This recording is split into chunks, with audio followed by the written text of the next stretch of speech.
The movie starts with a scene of two women named Amanda and Natalie saying goodbye to the camera and saying bye before they start their journey. Natalie records these videos with Chris, who seems excited for the trip because they are going to visit Paul's brother, who decided to settle in Kiev in Russia. They pass through many cities in Europe until they finally reach Kiev.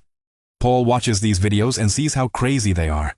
Paul and Chris meet, and Paul tells Chris that he decided to settle in Kiev because he loves the girls there, and they love Americans. Meanwhile, Paul expresses interest in Amanda, but Chris tells him he was engaged to her, but recently left. Paul thinks that's great, assuming Amanda might be open to a casual relationship.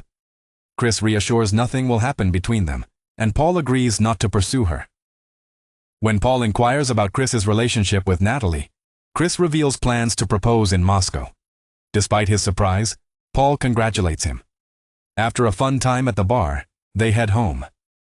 Chris sweetly interacts with Natalie on the street, while Paul attempts to flirt with Amanda, who laughs it off, pointing out his problems.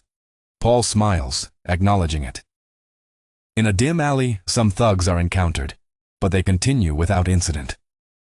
The next day, during breakfast, Paul suddenly asks about Chernobyl. Natalie explains it's where the nuclear disaster occurred. Chris quickly realizes Paul wants to visit and refuses. They say they won't change their plan and will go to Moscow, but Bowlby convinces them they could enjoy an exciting trip and adventure in Chernobyl. There's a person working as a tour guide specializing in adventure tourism named Yuri, who will be with them.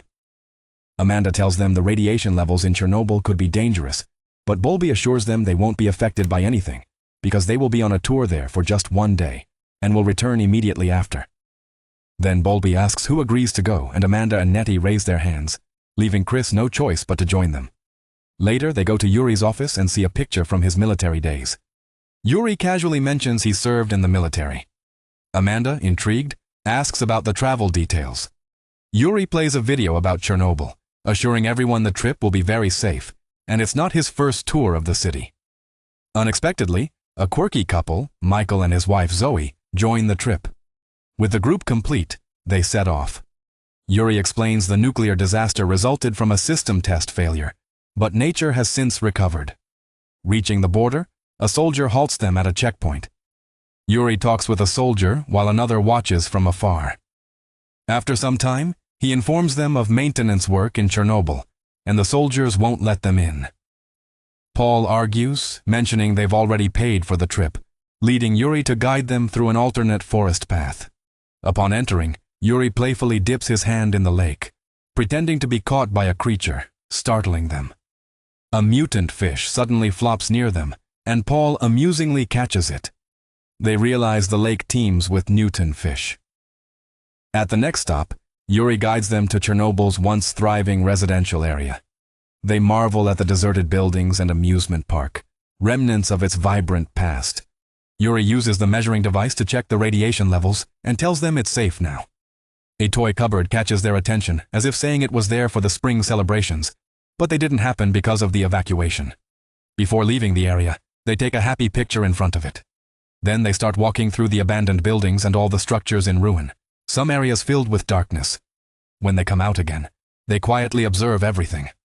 Yuri tells them nature has really returned to the place. In the last part of the journey, Yuri stops them in the abandoned residential area. Natalie is greeted by a decomposed dog's body at the entrance, but they steer away from it. They started walking inside. Natalie asked if there were any other animals in the area, and he told her that it was highly unlikely to find animals during the day. After a while, they took a peek inside an abandoned apartment. Michael tried to pick up something from inside, but Yuri told him it was surely contaminated and asked him to leave it. Yuri led them to the roof of the building and showed them the nuclear reactor that exploded in Chernobyl. He told them that the radiation level in that reactor was very high and that they needed protective gear to enter. The group started taking pictures on the terrace, and Yuri began scanning the area.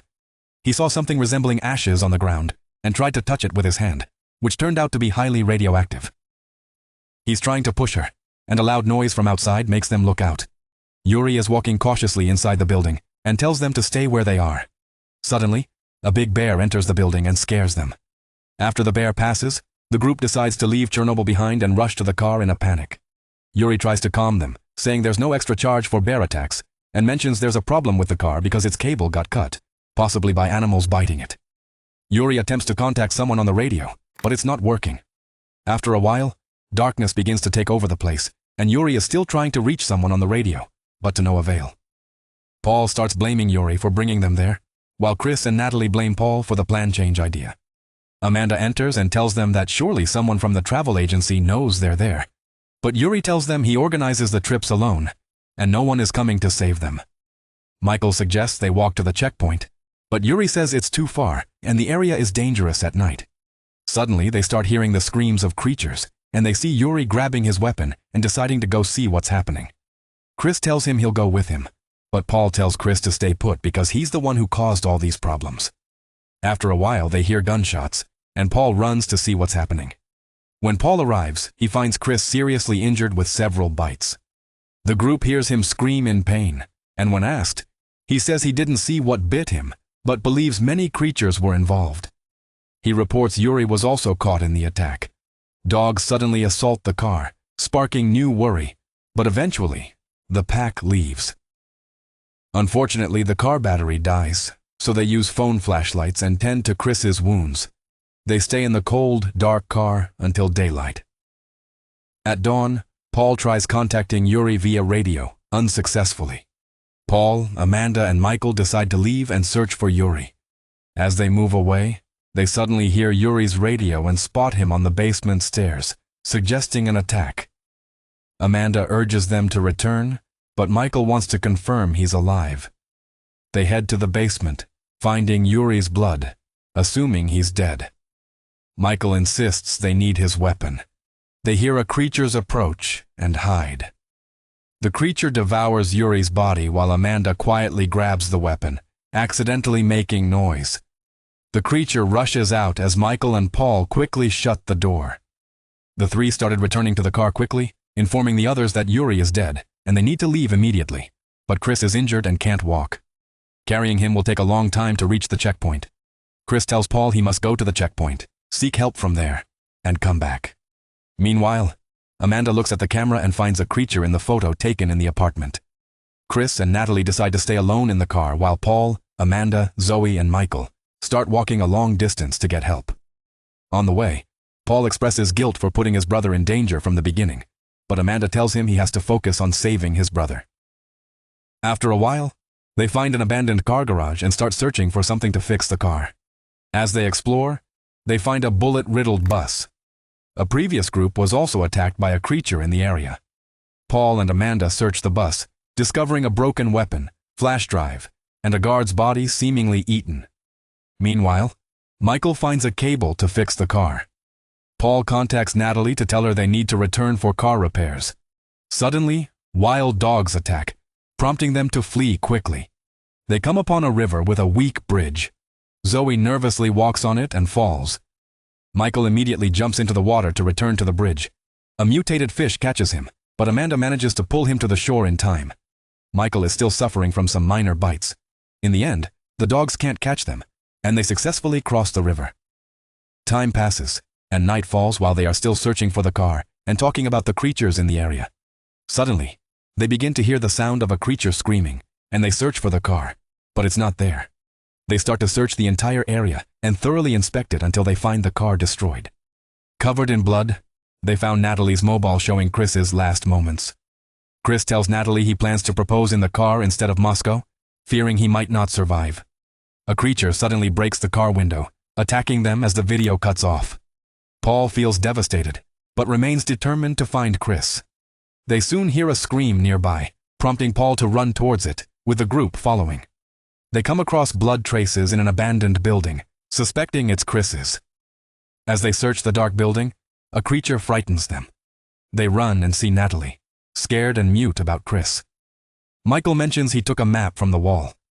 They try to find their way to the checkpoint, but Paul feels very upset. He doesn't want to leave without finding his brother. Michael suggests taking his weapon and attempting to calm him down, promising that they will come back to search for his brother again. They decide to return to the checkpoint first and ask for help. As they move and approach the nuclear reactor, they begin to see a mysterious child standing there. They slowly get closer, trying to talk to him when suddenly a strange creature grabs Natalie and drags her away. They rush towards the stairs, but she's already lost. As they search for her, a group of creatures begins approaching them. Out of fear, they start running again. When they reach the closed gate at the nuclear checkpoint, they force it open. They descend the stairs and enter through the heavy door. When Paul shuts the door, the creatures grab Michael, leaving not a trace of him. Zoe starts crying for her fiancé, but they need to find a way to survive. After a while, Paul finds a corpse on the ground, mistakenly thinking it's his brother, and tries to touch it, only to discover it's a creature that terrifies them. The creature starts yelling, alerting the other creatures. They escape to the stairs and start climbing up, but unfortunately, the creatures catch up, grabbing Zoe with no chance to flee. Paul and Amanda run through the building's dark corridors, finally reaching the nuclear reactor with the high radiation level. The radiation begins to burn their skin slowly, prompting them to escape immediately. Amanda finds Natalie dead and hugs her deceased friend. As they proceed, creatures jump at them from behind. They react swiftly, and Amanda grabs a metal rod, hitting the creature straight away, quickly helping Paul move away from it. Both Amanda and Paul attempt to fend off the creatures. Amanda starts screaming for help, and a group of armed soldiers appears. The soldiers see a wounded Paul and suspect he's turning into a creature, ultimately deciding to shoot him dead. After that, the soldiers place Amanda on a stretcher and wheel her to the lead doctor in the hospital. The lead doctor inquires the other doctors about where Amanda was found, discovering that they found her near the reactor. He says they won't let her out because she saw everything. The creatures in Chernobyl are mutated people who changed because of the radiation, and the government kept this a secret. Since Amanda saw this secret, the doctors take her to a dark room. The creatures inside the room manage to grab Amanda while she screams and cries for help, but no one hears her. The movie ends with a scene of Amanda being tortured by the creatures, screaming in the darkness with no hope of escape.